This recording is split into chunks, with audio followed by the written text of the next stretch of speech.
gotta go that nobody knows. I don't know. I say don't take me away. I like where I am right now. What do you say? You can take me. Where would you go?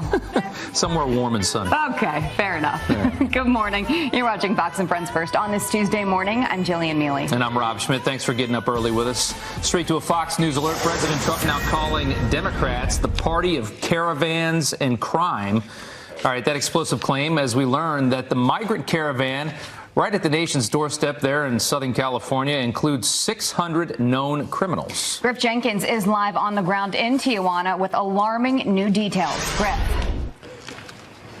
Good morning, Jillian and Rob. Let me just show you. We're outside of the sports complex here in Tijuana. It's the biggest sort of shelter for the migrants. It's just after 2 a.m. here, so many are sleeping. You're just outside the gates here, and let me take you this way and sort of orient you, because just to my north in the distance, you'll see that is the U.S., part of the U.S.-Mexico border wall, and then over here to my left is the stadium where upwards of, they tell me here, 7,000 are camped inside there. We can't go in there right now, but it was the big news that came from DHS Secretary Kirstjen Nielsen yesterday that said she believes there's roughly 8,500 caravan migrants along this border here and also in 2,000 in Mexicali, and 90% of them not eligible for asylum. Of course, that is why we understand they are here, but that number of 600 with a criminal history is perhaps the most startling. We also learned a little bit about Sunday's violence along the border here. We learned that at least 4 Border Patrol agents were injured in the process, and that is why President Trump last night in Mississippi had a message for these migrants. Take a listen. We're sending a clear message to the caravans and to the trespassers. Turn around, go back home. And they want protection because their country is such a bad place. But they're waving the flags of their countries as they're walking up. I don't know, somehow that doesn't work, right? Doesn't work. One other piece of news on this side of the Mexican border. Mexican officials sending a diplomatic letter to U.S. officials asking for an investigation of sorts to get some more answers on why tear gas was used on Sunday. When the sun comes up here, we'll get a little better look here. But right now, it's a fluid situation. And so far, everyone I've talked to, Rob and Jillian, have been males. Back to you. That's interesting. Yeah. All right, back at the caravan with Griff. Thank you so much. We appreciate it. And the Trump administration standing behind the use of tear gas at the San Ysidro border entry over the weekend. Senior political analyst Brit Hume wants to know where the left's outrage was when the Obama administration pretty much did the exact same thing back in 2013. This very kind of thing that the president said he was concerned about can indeed happen, and it is not the first time. 5 years ago, on Thanksgiving weekend at San Ysidro, at that border point there were a bunch of migrants broke loose and rushed the border, and they were subdued with tear gas and the other nonviolent methods that were used. No howls of outrage at the Obama administration about that I can remember. I think that what we have discovered through time here is that this president engenders outrage on the left, and the left will seize, and its politicians and supporters will seize on whatever they can, with precious little reflection on whether what he is doing is really a complete departure from what's been done before. There is a tremendous amount of shoe on the other foot disease going on here when you've got people all up in arms. There really is a kind of Trump derangement syndrome that sets in here. The Holy Spirit is my teacher. 8,500 caravan members in Tijuana and Mexico. The Holy Spirit makes me very daring. The Holy Spirit shows me things to come. The Holy Spirit heals What we me. witnessed this weekend is yet another reckless destruction and escalation. It is The Holy Spirit is my that defender. the international community must condemn. But the Holy Spirit, I could do nothing. Nothing at all. Escalate too. She's calling it a violation of international law. Now Russia claims that it opened fire on these vessels. The things that I don't do them. They're done through me. It's my Father that lives in me that does the work. He's the Holy Spirit. Mike Pompeo calling on Russia to return those ships. He's also reaffirming his support for Ukraine during a meeting with that country's president. An American hero killed in action is home. The remains of Army Ranger Leandro Jasso returned to the U.S. overnight. The 25-year-old from Washington State lost his life during a gunfight with al-Qaeda. He is the 10th American service member killed in Afghanistan this year and the second this month. Friends described him as a charismatic, hard-working man who was determined to join the Army since he was a child. All right, let's turn to the weather now. Look at this. A major winter storm has crippled travel across the country as millions of people try to get home from the holiday weekend. More than 4,700 flights canceled or delayed from the snow that blasted parts of the Midwest. And in the Northeast, torrential rain causing major flooding in downtown Philadelphia.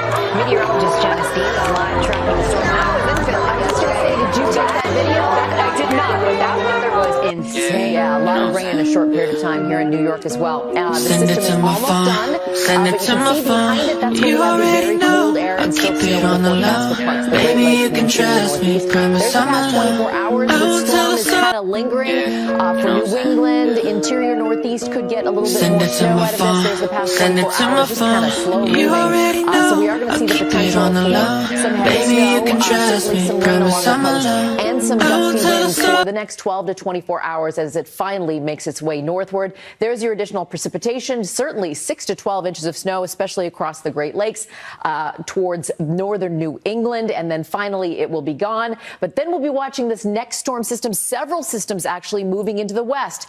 They are getting drenched across portions of California. The interior sections, the Sierra could get feet of snow. So snowpack is happening right now as the system moves west. And this will be our next weather maker as we head into Thursday and Friday, where it will traverse the country, potentially bringing more stormy conditions to the Midwest and maybe some severe weather as well. Okay. So here I am.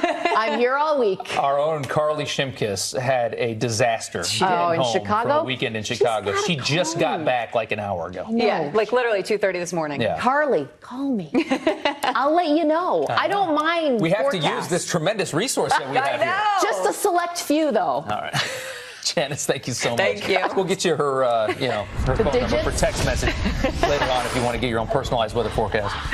In just a few hours, Mississippi voters will choose a new senator. Today's runoff election pitting Republican incumbent Cindy Hyde-Smith against Democrat Mike Espy.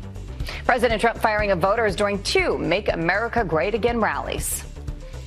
The voters of this state will cast their ballots in one of the most important Senate elections of your lives, of all of our lives. Espy will vote in total lockstep with Schumer, Pelosi, the legendary Maxine Waters, and the special interest bankrolling his campaign. Espy supported one of the largest tax increases in American history. Espy pushing voters to choose him at a faith event with politicians, actors, and pastors. We can't run away. We have to engage. That's right. We have to let everybody know that we're fighting together. That's right. That even though we came over here on different ships, we're all in the same boat now. Today's vote comes after neither candidate secured 50% of the votes in the midterms. All right, another race to watch, the one for House Speaker. Today, Nancy Pelosi is meeting with Democrats who are threatening to withhold their support for her speakership. They are demanding that she change House rules to make it easier for bipartisan bills to reach the floor. Wouldn't that be nice? This is a live look in Washington where those meetings will take place, of course. Tomorrow, Democrats will vote to nominate the next leader of Congress. Pelosi expected to get that vote. Senate Democrats putting up harsh resistance to one of President Trump's appointees. Minority Leader Chuck Schumer making his feelings about judicial appointee Thomas Farr crystal clear.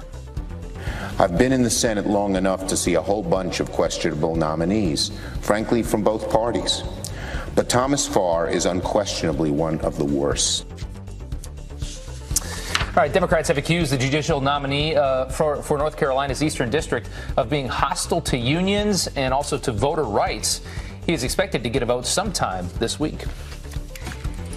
Former Trump campaign advisor George Papadopoulos is waking up behind bars this morning. He's serving 14 days in a Wisconsin prison after pleading guilty to lying to the FBI in the Russia probe. Papadopoulos' wife slamming special counsel Robert Mueller on Tucker Carlson tonight. I feel this decision very unfair. I'm not talking about the decision of the judge, but all the incriminating process fabricated by Mueller. He never betrayed anyone. He simply didn't deliver the information that Mueller was probably trying to extort from him. Papadopoulos lied to the FBI about contact with Russia while working for the Trump campaign. After prison, he'll spend a year on probation. Meanwhile, special counsel Robert Mueller is now accusing former Trump campaign chairman Paul Manafort of lying to investigators since his plea deal, which is a violation of that agreement.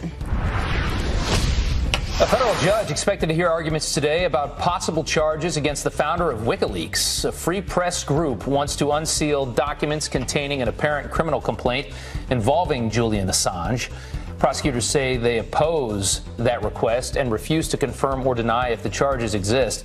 Assange has been living at the Ecuadorian embassy in London under asylum since 2012. Now it's been that long. Well, it is official. It's that time of year. Christmas has arrived at the White House. First Lady Melania Trump unveiling this year's stunning decorations.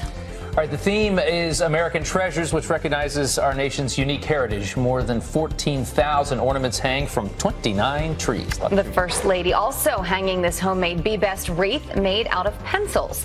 It highlights her anti-cyberbullying initiative. Also displayed the official White House Christmas card signed by the President, First Lady, and their youngest son, Barron. It's beautiful. Yeah. I love seeing the video every year. All right, a Fox News alert now. Critics slamming President Trump over the use of tear gas on some in the migrant caravan.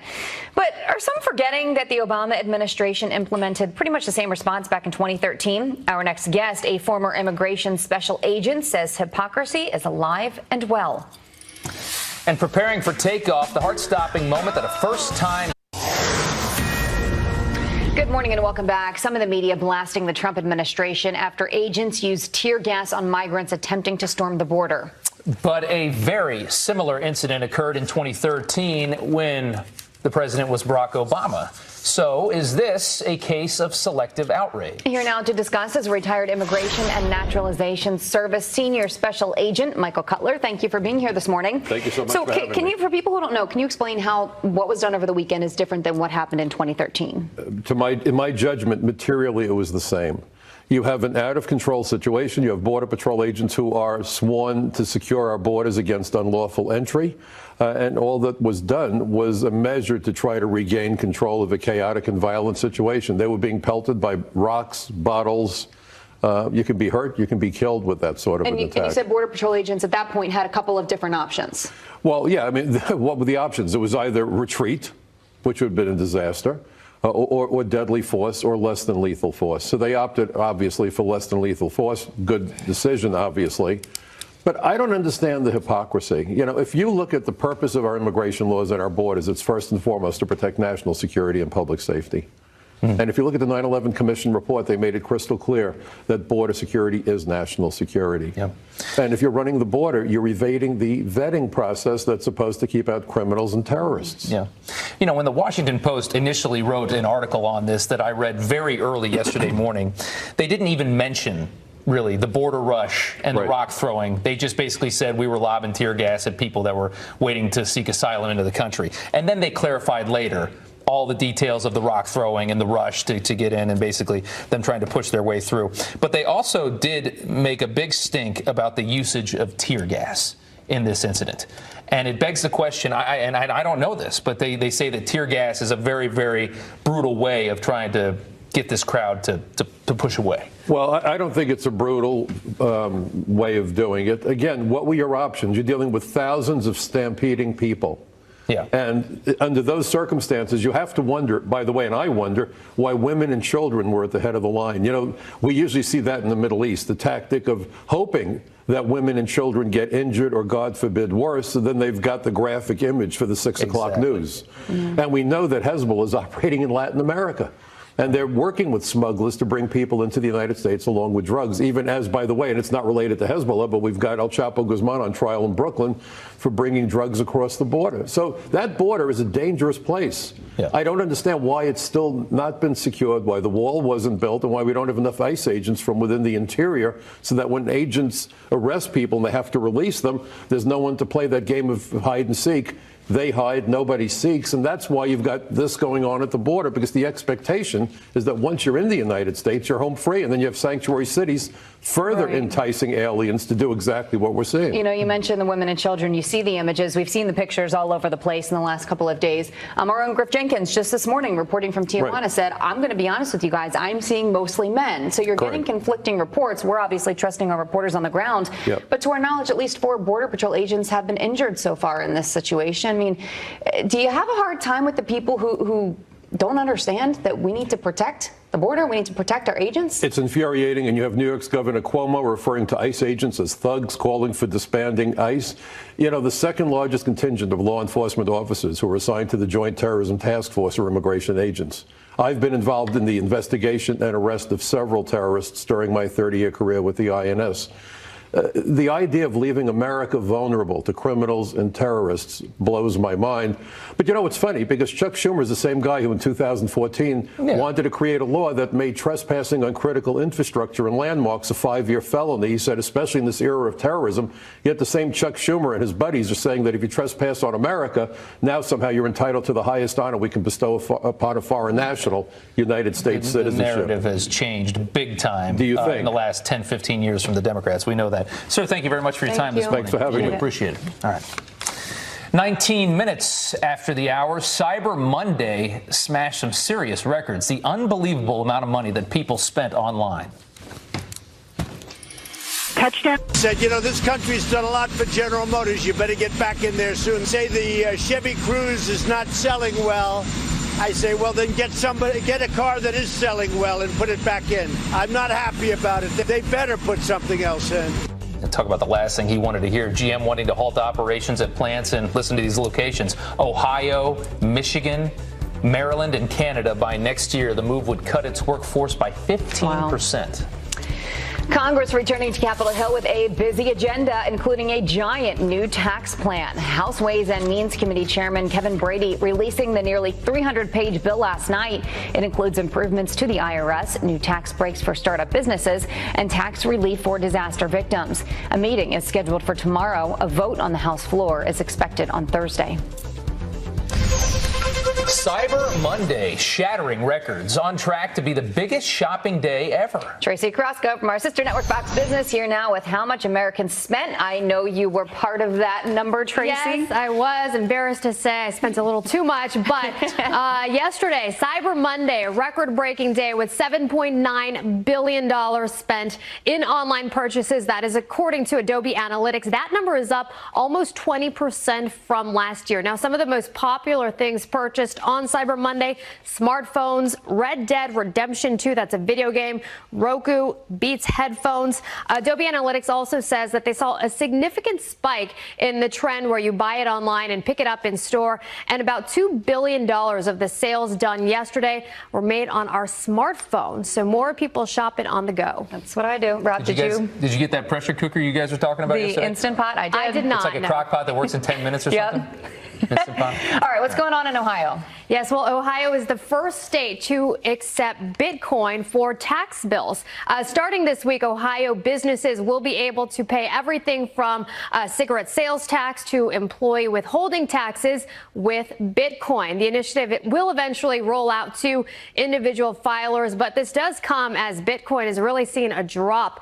It's now below about $4,000 off of its highs from last December when it was around $20,000. So that's about an 80% drop. I still remember that Bitcoin story. The guy in 2010 bought 2 pizzas with his Bitcoins that today would be worth around $80 million.